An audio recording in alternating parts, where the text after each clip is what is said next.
I want to know if you've ever had a strange or unusual encounter with a celebrity. Did you meet them maybe in an unusual place? A weird and strange situation? Was it odd? Was it awkward? Why was it so?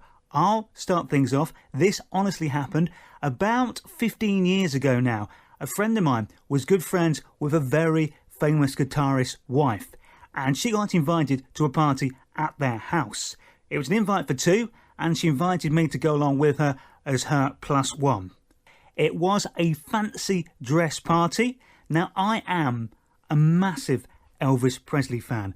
I admire the man, I admire his work, I think it's fantastic. So I thought it would be a good idea to go to this fancy dress party dressed as Elvis Presley. So I went the whole way. I went to a fancy dress shop. I hired the costume, the full works, the Vegas style jumpsuit, the cowboy boots he used to wear, got the bling. I thought I looked pretty good. My hair wasn't thick enough or good enough to get the quiff myself, so I did get a rather cheap and awful looking wig, but I thought I looked great. I was really pleased to be Elvis, but I hadn't really thought things through. We turned up at the party, and literally as we got inside the door, the wife, who was the host, and her husband, the very famous guitarist, were there to greet me. This guitarist was the man who played all those amazing guitar riffs with Led Zeppelin. Yep, Jimmy Page, which was brilliant, amazing to meet him. But as it turned out, I met Jimmy Page at his house while I was dressed as Elvis Presley. I found out later through listening to interviews with Robert Plant that guess what? The real Elvis Presley had met Jimmy Page and Robert Plant and the rest of Led Zeppelin. How odd that must have been. It was weird me meeting him dressed as Elvis, but it must have been even weirder the fact that some idiot was dressed as Elvis when he had already met the real Elvis many years before. By the way, he was such a lovely fella. Really nice, really friendly, really relaxed, really talkative. And the best thing about his house, he had on one of the walls a projection of a giant fish tank with fish swimming around. It took up the whole wall. It just looked amazing, and it was weirdly hypnotic and quite relaxing. So that is my story of a strange meeting with a celebrity. Have you got one to top that? Have you been in an unusual situation or met a celebrity in a strange and weird way? Get in contact and let me know. If you've got some great stories, I'd love to hear them. I have been doing a lot of train travel recently, heading into London and back for various projects and various things. Now, I think this might be just because I'm getting older, because things like this in the past would not have bothered me at all, would not have cared less. But now I find myself on some train journeys getting a bit passive aggressive when things happen. I'm now starting to think maybe the quiet zone was not the best invention in the world.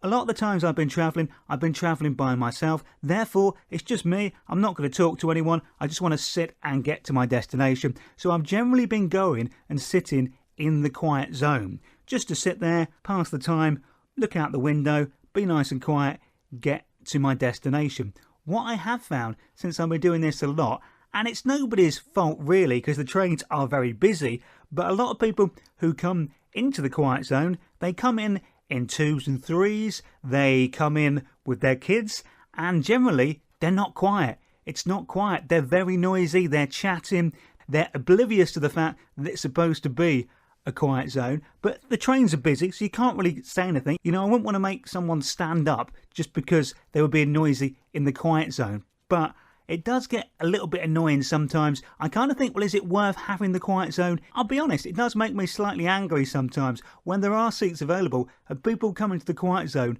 and make noise when I'm there by myself.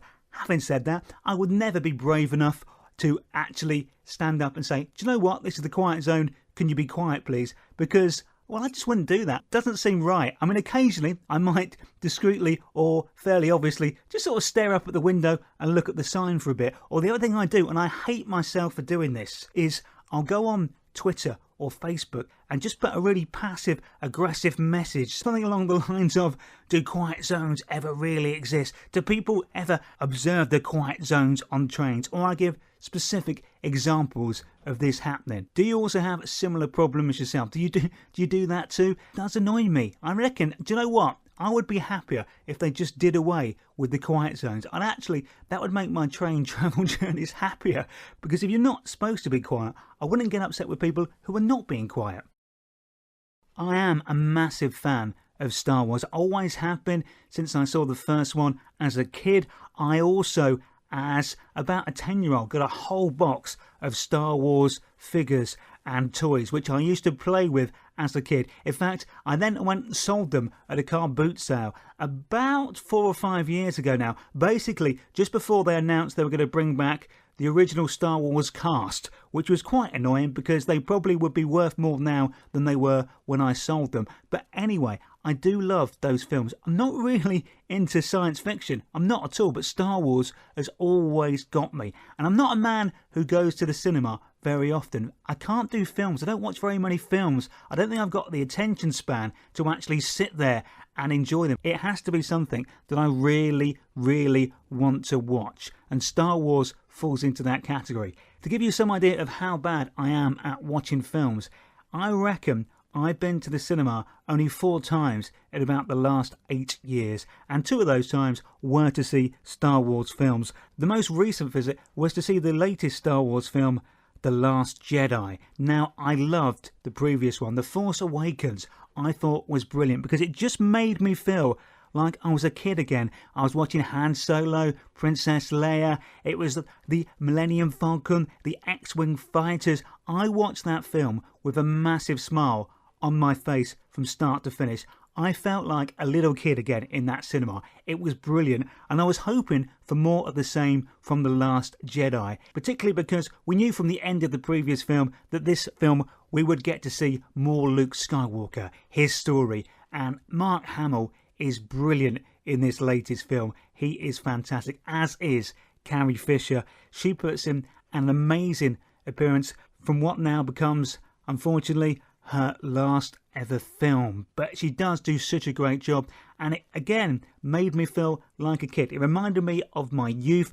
The story revolved around the next generation. It was moving Star Wars forward, which I also liked, but it was the nod to the past that I loved. Those original Star Wars films, Star Wars, The Empire Strikes Back, and The Return of the Jedi, they had humour running through them. There was fun, there was jokes, there were quips, and I don't know, I think the middle 3 concentrated more on telling the story, but didn't quite capture the magic, the essence of those original Star Wars. For me, the latest 2 films do just that. The Force Awakens and The Last Jedi have got the original Star Wars feel to it. But as I said, I like the way they've moved the story on and set it up to follow the new generation, the youngsters of the Star Wars, of the Rebels, of the Alliance. There's still more to come, and I still am going to love those films forever, I think. I thought The Last Jedi was brilliant. Got a very mixed reception. The critics were a bit unsure, and a lot of Star Wars fans seem to be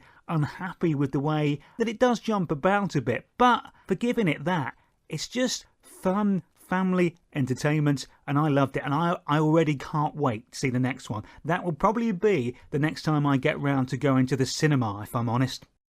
Now, in my line of work, I've been lucky enough to meet a lot of different celebrities in very different environments and surroundings, which sometimes can lead to some interesting conversations. Now, I have to confess this, I'll be honest, I don't really watch the soap operas. I never have. It's never been something that I've really got into. I've met a few people from the soap operas over the years. Hannah Waterman, I've met her. She was absolutely lovely. Eric Potts, I met him. He was brilliant. He used to be in Coronation Street, a really nice fella. And I met the iconic Dot Cotton. Yes, I have once had the pleasure of having a brief chat with the wonderful June Brown, and she is just amazing. Let me set the scene for you. Do you remember when there was T4 on Channel 4, kind of the youth programmes, the programmes for the kids on Channel 4? Well, every year they did a big live music concert called T4 on the Beach, which took place in Weston-super-Mare, which wasn't that far from where I was working at the time. I was working for a radio station down there. So we managed to get some backstage passes, some backstage tickets to go along and enjoy the music and hopefully get a few interviews with the people there. Well, June Brown, believe it or not, she was there. She was there as a guest host. She was going to bring on one of the acts later on. And at these things, sometimes there is some hospitality for people who are there, either taking part or just the liggers, the hangers-on backstage. Sometimes, occasionally, believe it or not, there is some alcohol lying about. Now, I'm not saying that June Brown maybe had a couple of glasses of wine while she was there waiting to go on stage. No one's going to judge her, but we had this rather odd conversation where I bumped into her backstage and I wanted to say hello. I was going to interview her for the radio station I was working at and for my radio show. So I had a little recording device and I basically said to her, oh, do you mind if we have a quick chat? And it was a bit unsolicited. I kind of just walked up to her, but she was great and said, fine, no problem. It was a glorious sunny afternoon, really hot blue skies, very lovely. And it was in the spell of what had been some very nice weather. So we just got chatting and being both English, the conversation turned to the weather quite quickly and we're saying how hot and how lovely it was.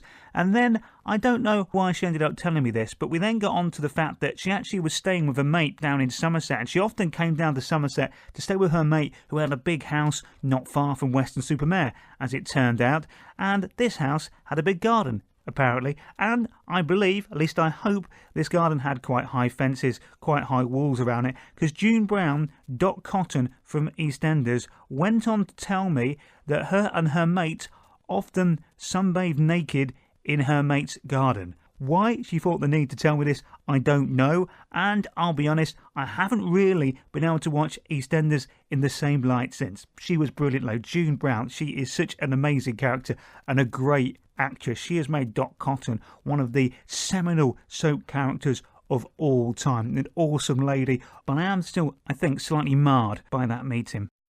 Please welcome a member of an American band who the English have taken to their hearts with 2 million plus selling albums and 3 Brit Awards under their belts. They're back with their first material for 3 years. Has it really been that long? From the Scissor Sisters, it's Animatronic. Hello. Hello. How are we? I'm very well and very happy to be back in England. Now, firstly, if news in the press is to be believed, can I congratulate you on a big thing that's recently happened in your personal life? You may. Congratulations on your recent marriage in that case. Thank you. I am now no longer Ms. Matronic. I am Mrs. Curbtronic. We're going to put our names together instead of me taking one or the other. Like all great stories, it wasn't instant success. It took a lot of hard work. But what was the moment you really felt the Scissor Sisters actually arrived as a band? That would be 2004 Glastonbury, when our album first went #1. We had an amazing show at Glastonbury, and it really, we had never played to a crowd that size before, and having that effect and seeing just all those thousands and thousands of people just go mental as they did, it was so overwhelming. And then to go away, have a great weekend. We had an amazing weekend that weekend. We spent all weekend at the festival, and then when the midweek charts came out the next week, we were #1, and they said, oh, your record's going to go #1, and I just thought it was so crazy because it had been out for 6 months. Jason Manford, hello. Hello, how are you? I'm very good, how are you? Not too bad at all. Lots to talk about with your career, but I want to start sort of right at the beginning and how you actually got into comedy and ended up doing your first gig, because that's, if this is true, it's quite, almost a romantic story in many ways. Could you explain for us? Yeah, I know what you mean. Yeah, it is true. I started, I used to work in a bar, and it also had like a pub, and it also had a comedy night running, and I sort of used to watch every week. I was only 17. One night, I mean, it happened a couple of times, but particularly this night, about sort of 3 or 4 of the acts hadn't turned up. They were coming up from London and had not made it, and the promoter was panicking a bit, and I sort of thought, I might have a go at it. And that was it. I had a go, got up on stage, and it sort of went well. Yeovil's very own actress, Sarah Parish. Morning, Sarah. Hi, Hey, Blue Eyes, how you doing? I'm doing very well. How are you? I'm very well, thank you. Just looking through your bio, and I obviously know a lot about you. I know all the most of the shows you're in. The one thing I didn't know, though, that you were one of the Boddington girls. I was one of the original Boddington's adverts. You remember the first one it looked like it was face cream. Yes. The second one looked like a Cornetto advert, and the third one looked like a suntan lotion advert. And that was me. The catchline was, give us another rub down without chip fat. Who could forget that? One quick question on that. Do you actually like beer? Do you drink beer? Gosh, I don't know if I'm allowed to say. You can. No, you can, because Peter Kay advertised John Smith for years. He doesn't drink. He's teetotal. So if you don't, you can say that. Well, I do. I mean, I like a good drink like the rest of us, but Boddington's, I used to like Boddington's, but they got me to drink. I drank about 84 pints of Boddington's while I was recording that advert. It was in Miami. What a job. It was. I know, you'd have loved it, wouldn't you? Yes. I was on a beach. It was absolutely boiling hot, and the client insisted that I drink the real thing. They always do, because it has to look absolutely perfect. And we did. We must have done about 60 takes. I was absolutely plastered by the end of the filming. Were you purposely making mistakes by the end, thinking, yeah. Let's get some more beer in? Rodney Buse. Good morning, Rodney. Good morning. How are you doing? I'm doing great. How are you this morning? I'm very good, thanks. Let's start off by talking about your career. Now, you've been acting for... How many years have you been in the acting game now? Well, I think it's like 50. It might be 55, but who's counting? I ought to know something about it by now. I ought to got it right in like 6-7 months, and you learn something every night. You know, that's the wonderful thing about it. You can never know everything about anything. The comedian Shappy Corsandi. Shappy, hello. Hello, how are you? I'm very good. How are you doing? I'm very happy. Were you funny as a kid? Were you always funny? Were you always the joker in the pack? I don't know, really. I think all kids are funny, aren't they? Kids are just funny by definition. They're ridiculous. They're always pulling funny faces and rolling around. You come from quite a funny family is the wrong word. Your brother and your father also involved in stand-up comedy. Does that make family meals at your place a bit competitive? Well, it can be sometimes. We just have a very funny father, and I think in our family, humour's been something that's very, very much valued. We could get out of anything as long as we can get our dad to laugh. And he's a comedy writer and always been a big part of our life. You want to be pleased you haven't got a smell button on your radio this morning. Went out for a big curry last night. Absolutely stink of garlic this morning. The lady who changes her husbands more times than her name, Cheryl Cole with Crazy Stupid Love. The Apprentice with Alan Sugar back on TV tonight, with the teams given the challenge of running a laundrette. I wonder if Nick Kamen will make an appearance tonight. Ellie Goulding, How Long Will I Love You? Love that. It's a great song, and I've heard that used as the first dance for the bride and groom at a wedding I was at over the weekend. Mark of a good tune, that, when it reaches that status. The Rolling Stones were in London last night for their brand new film premiere. There's pictures of them in the papers, and they're all in their 60s, and I've got to be honest, they all look so cool. The clothes they're wearing look cool and trendy. But if your granddad turned up at your house wearing those clothes, you'd be like, Grandad, what are you doing? Now, we do live in a very busy world. We're always rushing around from one thing to another. There doesn't seem to be time to do everything. And there does seem to be a lot of do's, a lot of events nowadays, parties, drinks, meals to get along to. And with the long hours we work, it's not always that easy to get along to them. I found the solution. I can't believe it took me so long to work out. I was inspired by all these TV award ceremonies where often the people receiving the awards or the people nominated, they're not there. They can't make it. They're either over the other side of the world, or they're just the other side of the country, of whatever reason can't get to the venue the awards are taking place. I was invited to a friend of mine's child's first birthday party. Now, unfortunately, I couldn't go.